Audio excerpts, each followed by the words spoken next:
Hello. হ্যাঁ, আমি বাংলাহাট থেকে শর্মি বলছি। এই যে আজ যে জুনিয়র ডাক্তারদের সাথে কালীঘাটের বাড়িতে মুখ্যমন্ত্রী বৈঠক হচ্ছে, আর কোনো মিডিয়াকে সেখানে ঢুকতে দেওয়া হয়নি, কাউকেই অ্যালাউ করা হয়নি, কি বলবেন বিষয়ে? তিনি কোন একটা সংবাদ মাধ্যমের নাম করে আমি বলতে চাই না। আমি যেটা বলতে চাই সেখানে হচ্ছে আমরা দেখেছি কোন এক সংবাদ মাধ্যমের একজন আধিকারিক, তিনি পুরো ব্যাপারটায় তার একটা বিশেষ ভূমিকা আছে। হ্যাঁ, মুখ্যমন্ত্রী বাড়ির বাইরে যখন খিচমেরি ফটো করে ছবি তুলছেন তখন তাকেও আমরা ভেতরে দেখেছি। উনি টেলিফোন নিয়ে ব্যস্ত সমস্ত অবস্থায় ঘোরাঘুরি করছেন। আমার ধারণা উনি ছাত্রদের মধ্যে লিয়াজও মেনটেন করছেন, সেই জন্য তার পুরস্কার স্বরূপ। আর ব্যাপারটা হচ্ছে অন্যরা কেউ গেলে তারা তো সত্যি কথাটা বলবে।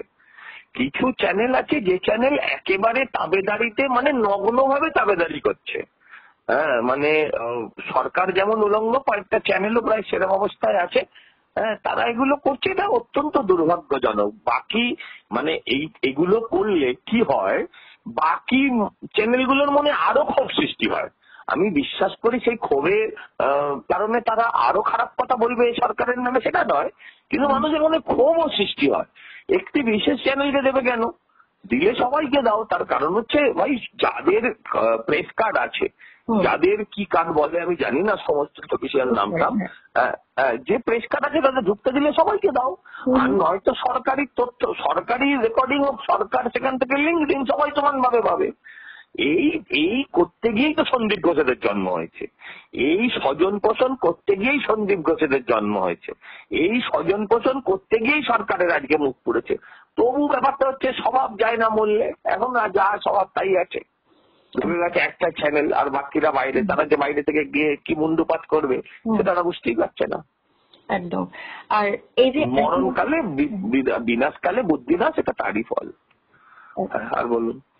এই যে 1 মাসেরও বেশি সময় ধরে জুনিয়র ডাক্তারদের এই আন্দোলন, আজ যদি বৈঠকের পরটা উঠেও যায় মুখ্যমন্ত্রীর প্রতিশ্রুতিতে, তাহলেও কি সত্যি তাদের দাবিগুলোর কোনো সুরাহা হবে?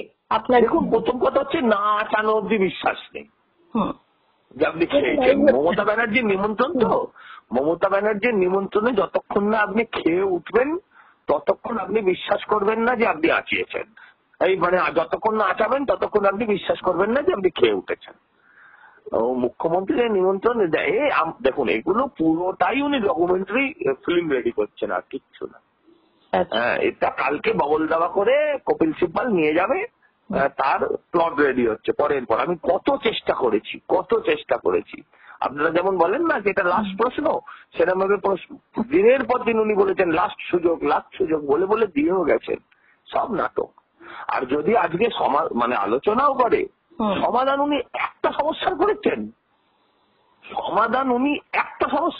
আপনি বলুন তো, এই যারা চাকরি প্রার্থীরা বসেছিল তাদের মঞ্চে 4 বছর আগে গিয়ে বলেছিলেন এই নির্বাচনের ডেটটা, মানে যেই এটা এমসিসিটা উঠে যাবে, আমি সব করে দেবো তোমাদের চাকরি। হয়েছে? উনি একটা প্যাথোলজিক্যাল লায়ার, ওনার কথা নিয়ে আলোচনা করে কোনো লাভ নেই।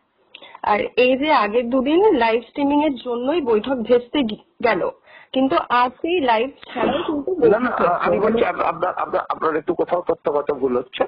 কারণ গত 2 দিন নয়, 1 দিন লাইভ স্ট্রিমিং এর জন্য ভেস্তে গেছিল। গত মিটিংটা ছিল সম্ভবত শনিবার দিন, কিন্তু ওরা লাইভ স্ট্রিমিং থেকে মিনিটসে চলে এসেছিল।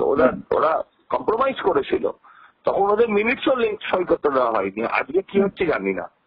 আজকে লাইভ ছাড়াই হচ্ছে, মানে লাইভ নিয়ে লাইভ হচ্ছে না জানি। এখন ভেতরে মিনিটসটা স্টেনোগ্রাফার ওরা নিয়ে গেছে, ওরা 2জন প্রফেশনাল স্টেনোগ্রাফার নিয়ে গেছে। তারা আদৌ ঢুকতে পেরেছে কিনা, কাজ করতে পারছে কিনা সেটা জানা নেই।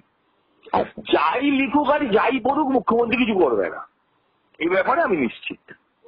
লেখা পড়া ও আপনার সঙ্গেই যাবে, কিন্তু মুখ্যমন্ত্রী কিছু করবেন না, এটা লিখে রাখুন। ঠিক আছে, অনেক ধন্যবাদ আপনাকে।